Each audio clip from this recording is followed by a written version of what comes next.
Eh ben, bonsoir Mickaël. Salut. Je te remercie de prendre un petit peu du temps pour cette interview habituelle maintenant, parce qu'on en est à la 10e quand même, hein. Et oui, j'ai vu ça. Donc on va, à chaque fois on a un thème différent, enfin du moins j'essaye de trouver des gens qui ont différents thèmes à nous proposer. Donc là on va parler de la chasse à la palombe, Ouais, plus communément appelé au permis de chasse le pigeon ramier. oui. Et écoute, dans un premier temps je vais te laisser te présenter ton âge, ton parcours chasse, hein, comme on fait d'habitude. Ok, mais moi c'est Michael, j'ai 27 ans, donc 2 ans de permis comme toi. Donc mon parcours chasse, je l'ai vécu un petit peu avant la chasse avec la famille. Voilà, comme beaucoup, ouais, c'est souvent les jeunes qui parlent dans ces moments-là. Donc il y a 2 ans, j'ai passé mon permis. Et donc là, je chasse dans une petite commune près de Pau. Je chasse particulièrement à la palombe, mais j'ai un petit épagnol avec qui je chasse le faisan en début de saison et je chasse aussi le gros gibier. D'accord. Donc on va rappeler que tu es originaire du sud-ouest. Voilà, du sud-ouest. Voilà. Donc ce soir on va pas parler cassoulet, on va parler du pigeon ramier. Bah écoute, je vais te laisser développer le sujet de la palombe, en D'accord. particulier en ce qui concerne sa migration, son habitat. D'accord. Alors déjà, on va faire un petit point sur la migration de cette année. Je ne sais pas si tu as entendu parler.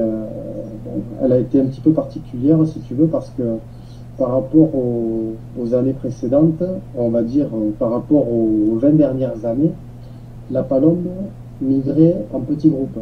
Donc, on voyait de la palombe du début octobre jusqu'à du 15 octobre, on va dire, jusqu'à fin octobre. Et cette année, ça a été particulier parce qu'on a eu très peu de passages dans les cols pyrénéens. On a eu un très très gros passage de 1 200 000 oiseaux le 31 octobre. Ah oui. Et donc ça prouve une chose, ça prouve enfin, plusieurs choses. Déjà, ça prouve que les palombes migrent maintenant en très gros groupes, Mhm. en énormes groupes. Et ça prouve aussi, parce que je ne sais pas si tu le sais, mais dans les années 50, il passait entre 20 millions et 30 millions de palombes dans les côtes pyrénéennes. Ah oui. Ouais. Maintenant, il en passe depuis les années 90, il en passe en moyenne 1 million, entre 1 et 2 millions d'oiseaux D'accord. sur les comptages de côtes pyrénéens. Il en passe quasiment autant maintenant sur les cols en Corse. D'accord. Donc, pourquoi il en passe moins? C'est pas qu'il y a moins de palombes, parce qu'on me dit souvent, ouais, mais il n'y a plus de palombes. Ça, c'est pas vrai. Il y a autant de palombes qu'avant, si ce n'est que les palombes ont changé leur trajectoire de migration.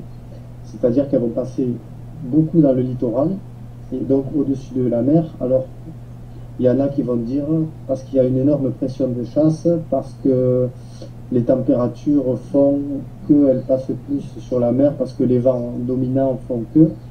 Alors la pression de chasse, elle y est plus ou moins, parce que maintenant, avant, on chassait la palombe uniquement dans le sud-ouest. C'était la chasse traditionnelle, hein, parce que c'est là où il y avait le plus de passages. Maintenant, la palombe, donc pigeon ramier pour toi, palombe pour moi, elle est chassée dans toute la France. Donc c'est vrai qu'il y a un gros débat qui se fait là-dessus entre les chasseurs du sud-ouest et les chasseurs du nord. Je pense que tu en as déjà entendu parler, parce que les gens du nord, entre guillemets, tirent la palombe à la volée, alors que nous, normalement, on la tire posée. D'accord. Mais bon, moi j'ai rien contre le tir au vol. Chacun a ses traditions, chacun a ses techniques de chasse. Et moi, je peux tout à fait comprendre que les gens dans le nord se rabattent sur la palombe parce que malheureusement, il y a de moins en moins de gibier sauvage, hein. On le voit, il y a moins de perdreaux, il y a moins de faisans. Donc il faut bien que les gens trouvent leur compte quelque part. Voilà, la seule chose que j'ai du mal à accepter, et j'en profite pour le dire, c'est les gens qui tirent les palombes à la volée avec des appelants vivants. Tu sais, comme nous on fait en palombière, mais on attend qu'elle se pose. Parce que c'est vrai que la palombe après est un peu plus méfiante, mais bon, je respecte quand même, c'est une chasse comme une autre. Mais c'était juste pour refaire un petit point. Donc pour te donner un chiffre pour cette année, il est passé 1 500 000 oiseaux sur les cols pyrénéens cette année. Donc avec le gros passage du 31, et après ça a été un peu triste. L'avantage qu'on a, c'est qu'on a des palombes qui reviennent, donc, qui partent de Biélorussie, Pologne, tous ces pays de l'Est, Donc ils et partent qui de là descendent. alors. Ils partent de ces pays, Pologne. Voilà, Pologne, Biélorussie, tous les pays de l'Est, Allemagne également. En fait, ce sont pour elles les endroits où elles vont passer tout l'été. Mhm. Et donc après, quand il commence à faire froid, trop froid dans ces pays, en fait, elles vont descendre au sud du Portugal, au sud de l'Espagne, dans tous ces pays-là, pour passer l'hiver. D'accord, donc si je comprends bien, en gros, hein, pour situer Oui, géographiquement, elles partent à peu près du nord-est voilà, et elles descendent vers le sud-ouest. voilà, tout à fait. C'est ça. Pourquoi? Parce qu'il fait plus chaud dans le sud-ouest. Mhm. Et donc, elles viennent se réchauffer les ailes en Espagne. Si ce n'est qu'avec le réchauffement climatique, depuis une dizaine d'années, on a constaté qu'il y a beaucoup de palombes qui ne passent pas les côtes des Pyrénées et qui passent l'hiver directement dans le sud-ouest. D'accord. Pour plusieurs raisons. Parce qu'il fait assez chaud, donc je vois pas, elles ne vont pas s'embêter. La palombe est feignante, hein. Mhm. Si elle n'a pas besoin de passer les Pyrénées, elle ne va pas les passer. La deuxième raison, c'est qu'en Espagne, il n'y a pas trop de quoi manger. C'est vrai qu'en France, on a beaucoup de maïs. Surtout dans le sud-ouest, on a énormément de maïs, on a énormément de colza. Donc c'est vrai que toutes les conditions sont réunies pour que la palombe puisse passer l'hiver en France. Et on a de plus en plus de palombes qui se sédentarisent et Mhm. qui restent en France toute l'année, qui ne migrent même plus. D'accord. Et ça, tu le verras, d'ici une dizaine d'années, même un peu moins, on aura énormément de palombes toute l'année, quasiment dans toute la France. Moi j'en ai vu là dernièrement, Oui, oui, mais ça m'étonne pas. dans l'Isère, hein. Et- Mhm. Mais ça m'étonne pas et ça ne fera, le phénomène ne fera que s'accentuer tant que la France gardera le monopole du maïs et du céréal, quoi. Il faut Mhm. que la palombe ait quelque chose à manger. Mais avec le réchauffement climatique, les palombes, je ne vais pas dire qu'elles passeront plus l'école des Pyrénées, mais il y en a beaucoup qui feront, qui auront une zone de nidification en France. Ça, c'est Ouais, irrévocable. ouais, j'en ai vu cet hiver aussi, là il y a pas, il y a 2 jours. Ouais, ouais, mais ça, c'est des palombes qui ont commencé le retour de migration, parce que le retour de migration commence à se faire, ou alors ce sont des palombes qui sont restées dans ton secteur et qui resteront là toute l'année. D'accord. C'est fort possible. Ouais, exact, ouais. Donc effectivement, bah, toi étant du sud-ouest, vous avez une chasse plutôt, on va dire, traditionnelle. Est-ce que tu peux nous expliquer un petit peu en quoi ça consiste? Alors, il y a plusieurs types de chasse dans le sud-ouest. Donc, il y a la chasse pendant la migration. Il y a certains chasseurs qui tirent à la volée. Donc, dans l'école basque, ils se mettent dans des points stratégiques de passage. Mhm. Et dès que les palombes remontent des cols pour passer les Pyrénées, ils les tirent à la volée. Il y a aussi la chasse au filet. Alors ça, c'est une chasse qui est magnifique. En espérant que tu viennes un jour dans le sud-ouest pour que je te fasse découvrir ça. Tu m'as invité. L'invitation est faite. Donc en fait, il y a des groupes de palombes qui se dirigent donc dans des couloirs. Et en fait, il y a des gens qui sont postés sur des énormes miradors Mhm. et en fait qui agitent des drapeaux blancs et qui lancent des galettes blanches pour imiter l'épervier en fait, pour faire descendre, pour forcer les palombes à descendre en fait au plus bas possible. Et il y a des gens qui tendent des grands filets entre des arbres et en fait les palombes viennent se taper contre les filets et ensuite les filets tombent au sol. Voilà. Et D'accord. ils capturent comme ça des palombes. Il y a même des comptages qui se font sur la radio. Il y a une radio qui existe chez nous, c'est Radio Palombe. Ah ouais. Ouais, où pendant la migration, on nous donne tous les comptages des passages des palombes D'accord. et aussi des prises sur les filets. Ouais, on sent la Voilà. tradition, hein. On sent la tradition là. Ouais, ouais, Ouais. on est vraiment, on baigne tous dans. Ouais. Pour nous, c'est vraiment, c'est pas, c'est une messe, quoi. Oui, Je veux oui. dire, Mais ça sent. De la façon dont tu en parles, effectivement, ça, on sent qu'il y a un attachement à la terre et aux racines. il y a énormément d'attachement Ah oui. parce qu'il y a des gens qui se sont battus pour préserver ce mode de chasse, Hum. pour contribuer à ce que l'éthique de la chasse reste telle qu'elle est aujourd'hui. Et bien sûr, c'est à nous de continuer à faire prospérer cette tradition, tant bien que mal, parce qu'il y a un peu moins de passages, mais bon, on fait avec ce qu'on a et c'est toujours un plaisir pour nous d'aller à la chasse, même si on n'attrape pas de palombe, c'est toujours un plaisir d'aller partager un moment convivial avec des amis, hein. Ah ben, tout à fait. Bah, c'est surtout Voilà. ça qu'on retrouve, hein, c'est la convivialité. Tout à fait. Toutes ces choses-là, hein, j'ai vu quelques reportages là-dessus, notamment dans les grands miradors où ils se faisaient à manger, tout ça, c'était Ouais, ouais. super Ah, mais sympa. il y a des palombières Ouais. high-tech, hein, on dirait des mini-chalets. Il y a Ouais, tout ce qu'il faut pour y vivre quasiment. Hein, donc, frigo, la totale, hein, la totale. la totale. Le Donc, pastis, le voilà. bassin, ça c'est typiquement du sud.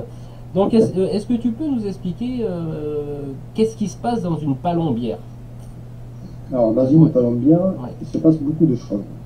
Déjà, dans une palombière, il faut y être à 5 ou 6 heures du matin pour préparer les appos. Donc, les appos qui sont dressés sur des poulies pour les monter dans les arbres.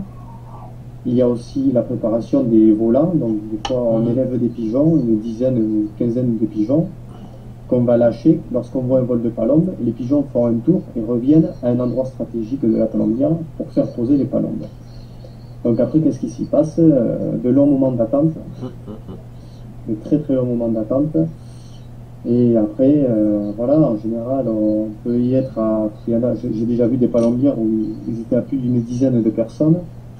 Après, ce qui s'y passe, c'est surtout, voilà, le but est de faire poser les vols de palombes qui arrivent, être bien placés.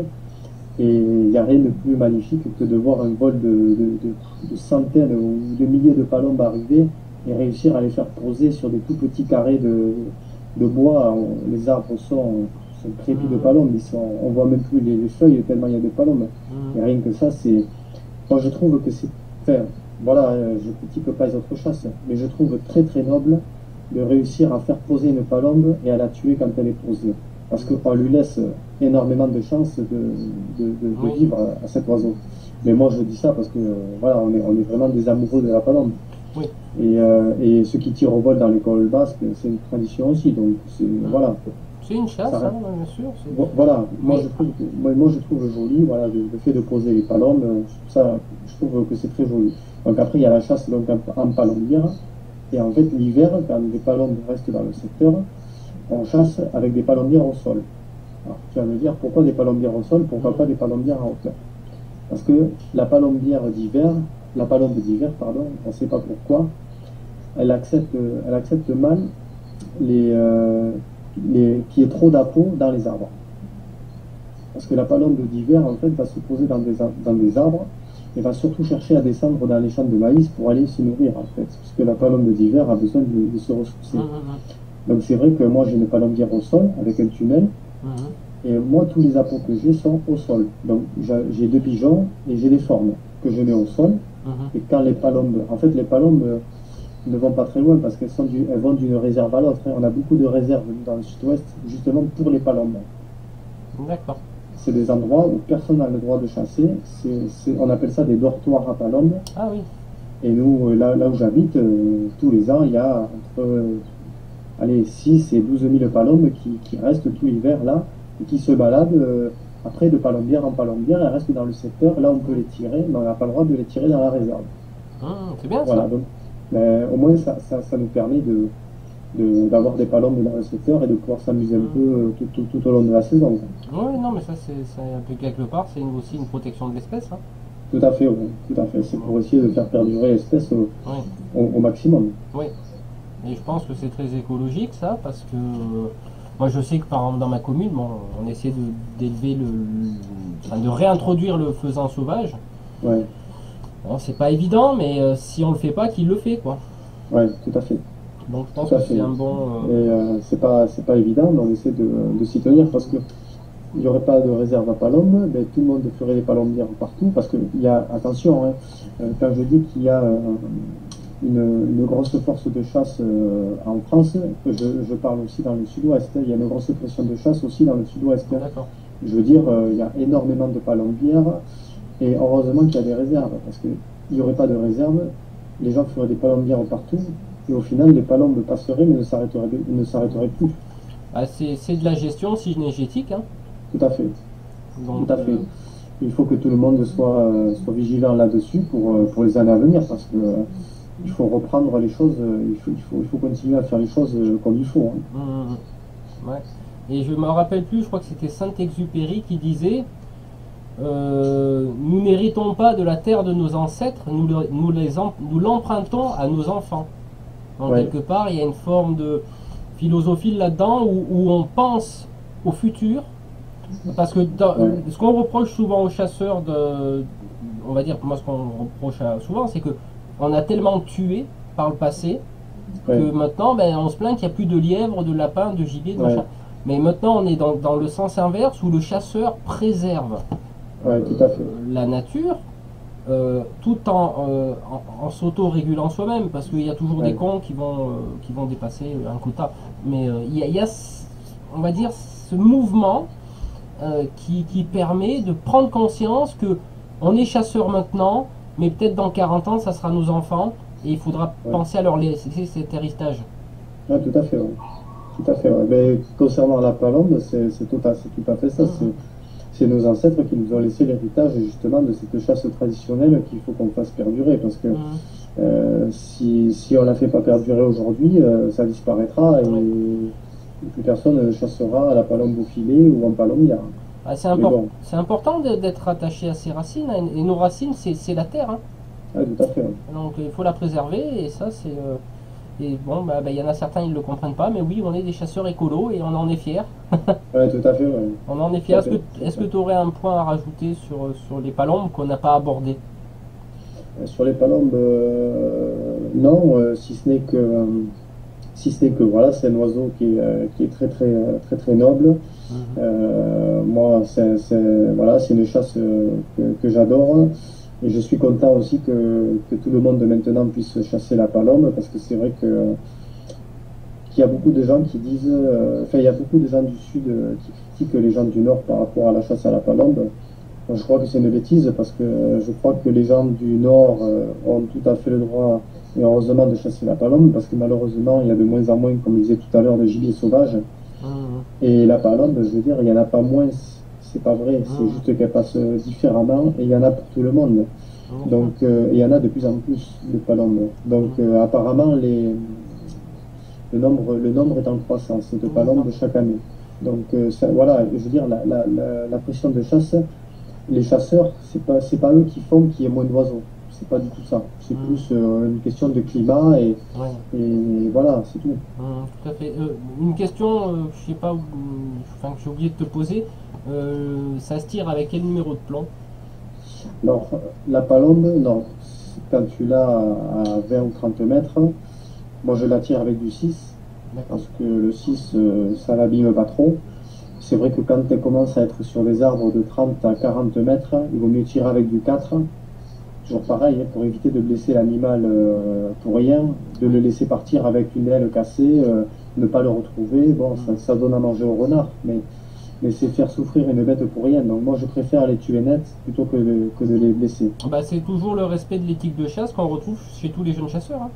Tout à fait, ouais. Enfin, les jeunes, et il y a aussi des anciens. Attends, hein, Oui, je fais oui, oui, la promotion des jeunes, mais je sais qu'il y a des anciens qui sont très très respectueux. Mais on sent tout à fait. cette nouvelle vague Ouais, de jeunes chasseurs qui prennent conscience de la terre dont ils ont hérité ouais, tout et à fait, qui ouais. veulent la préserver en préservant aussi le gibier. Ouais, tout à fait, ouais. Et ça, Mais c'est important. c'est important, et ça, c'est une sacrée prise de conscience que je vois à travers toutes ces interviews. C'est ce Ouais. respect de la terre et de la préservation pour le futur. C'est surtout que moi, plus ça va et plus je me dis que de la terre, on en a de moins en moins, hein, Mm, avec les bâtiments, les maisons, mm, les mm, lotissements. C'est vrai que chaque année, on se fait grignoter un petit peu de territoire, donc je ne sais pas jusqu'où on va aller. mm. J'espère que j'espère que les hommes politiques seront assez intelligents pour préserver quand même un peu de terre Ah, agricole. oui, ils sont instruits, hein. Oui, ils Ils sont sont instruits, mais instruits. pour ce qu'ils veulent. Bon, maintenant, l'intelligence et l'instruction, c'est deux choses différentes. Ouais, tout à Enfin, fait. Non, mais ça, c'est vrai que oui. ça peut faire peur parce que moi, je vois dans la petite commune où je suis, l'année dernière, il y a un secteur où je chassais où il n'y avait pas de lotissement et cette année, il y a un gros lotissement qui se fait, donc ça fait un peu plus de territoire de perdu. Bon, il faut faire avec, hein, il faut vivre avec son temps. Mm, mm. Mais j'espère que la chasse restera une tradition française encore pendant des années. Je le souhaite, je le souhaite. En conclusion, est-ce que tu aurais un message à passer en particulier? Un message en particulier, je fais un coucou et un bonjour à tous nos amis du monde de la chasse sur Facebook. Mm. Voilà, sur palombe.com aussi, je ne sais pas si tu connais ce site, J'irai voir. c'est un site dédié à la palombe, donc je fais un bonjour à tous ces amis-là et à tous les férus de la palombe. Ah ben écoute, je retiens l'invitation que tu m'as postée il y a quelques temps sur une de mes vidéos et Ouais. je te fais la promesse que si tout va bien l'année prochaine, je descends te voir avec mon camping-car et puis on va aller se boire du pastis dans les Palombières. Eh ben, ça avec plaisir. Bah, écoute, je te remercie beaucoup. Encore un jeune respectueux de la nature, respectueux de notre terre, des traditions, de la chasse. Et puis on te souhaite encore beaucoup de plaisir, beaucoup d'années. C'est ça. Et puis à très bientôt, Michael. À bientôt. Salut. Salut.